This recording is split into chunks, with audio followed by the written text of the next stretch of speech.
Gubernur Jakarta, Pramono Anung berencana merevitalisasi pasar Taman Puring Kebayoran Baru, Jakarta Selatan pasca kebakaran hebat Senin petang kemarin. Pramono menyebut ini ketiga kalinya pasar Taman Puring kebakaran. Pasar akan direvitalisasi karena aktivitasnya masih tinggi dan dibutuhkan oleh masyarakat. Di sana sudah 3 kali. Dan untuk itu kita akan tentunya tetap akan kita perbaiki, kita persiapkan. Karena pasar itu adalah pasar rakyat yang dibutuhkan oleh rakyat setempat, dan itu pasar yang aktivitasnya masih sangat tinggi.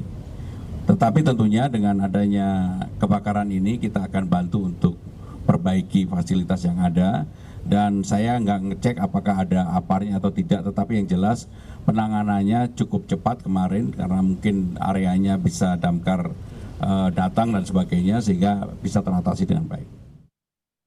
Kebakaran pasar Taman Puring Senin kemarin menghanguskan 500 kios yang mayoritas menjual sepatu dan tas.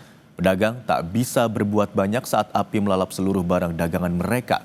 Dan berikut liputan jurnalis Kompas TV, Jona Hamunangan dan juru kamera Roy Ilman dari Pasar Taman Puring. Saudara, Pasar Taman Puring kembali terbakar, inilah kali ketiga. Terkait dengan kebakaran terjadi bertepatan dengan azan maghrib Jakarta atau kurang lebih sekitar pukul 17.57 WIB. Sampai saat ini belum diketahui secara resmi apa yang menjadi penyebab awal kebakaran, apakah ada konsleting ataupun penyebab lain. Seperti inilah situasinya sekarang, jadi masih ada asap dan dari pihak petugas pun sesekali melakukan pemadaman dengan melakukan penyemprotan. Saya tidak sendiri saudara, saat ini saya juga sudah bersama dengan salah satu pemilik kios yang kiosnya sempat terbakar, yaitu dengan Pak Masikur. Pak Masikur, selamat pagi, apa kabar? Alhamdulillah, sehat, baik. Iya. Pak Masikur, ketika kejadian Bapak sedang apa atau di mana? Saya ketika itu hendak sholat 7 menit sebelum maghrib. Saya sudah duduk di musola. Terus setelah itu azan dikumandangkan, Allahu Akbar, Allahu Akbar. Ada teriakan dari teman-teman, dia bilang ada kebakaran, air. Ya udah, teman-teman semua menuju ke sana. Setelah asyhadu an la ilaha illallah, listrik mati dan mic pun mati, saya keluar. Saya ngelihat di situ kebakaran. Terus langsung saya menuju kios. Inilah kios saya ini yang di blok blok I nomor 10. Terus saya sempat berusaha karena yang kebakaran di pojok sana. Saya berusaha untuk ambil air, satu gayung saya lempar biar di sini nggak kena saya perasaan saya. Terus mau ngambil air yang kedua, itu apinya sudah ada di atas kios saya.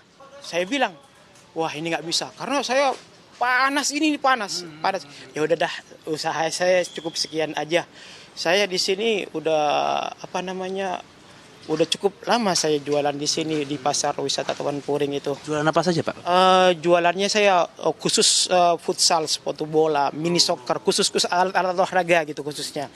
Total kerugian Pak kira-kira berapa yang udah ditaksir Pak? Saya cukup lumayan banyak sih, ya kurang lebih sekitar 400 kurang lebih gitu. Iya itu saya, dan harapan saya juga saya sekarang kan sudah tidak punya tempat usaha lagi. Harapan saya kepada pemerintah itu agar supaya ini kios cepat dibangun kembali. Karena ini satu-satunya tempat saya untuk berusaha, untuk menafkahi keluarga, anak dan istri gitu. Ya, kami turut berduka Pak atas kejadian ini Pak Masikur. Semoga dari Pemprov DKI ada solusi atau mungkin ada upaya relokasi Pak ya. Supaya mungkin para penjual ini bisa menemukan tempat baru. Ya, kami turut berduka Pak. Ya. Demikian bicara saya dengan Pak Masikur sebagai salah satu pemilik kios. Jadi kalau kita lihat memang terbakar habis ya. Ini luar biasa. Apalagi kalau kita lihat mayoritas dari penjual di Taman Pasar Puring ini banyak berjual seperti sepatu, seperti tas, dan inilah barang-barang yang mudah terbakar seperti karet ataupun seperti kardus. Diharapkan pemerintah bisa memberikan solusi, apakah mungkin relokasi ataupun hal lain agar para penjual ini bisa berjual kembali seperti biasa. Jona Hamunangan, Ian Faris, Kompas TV, Jakarta.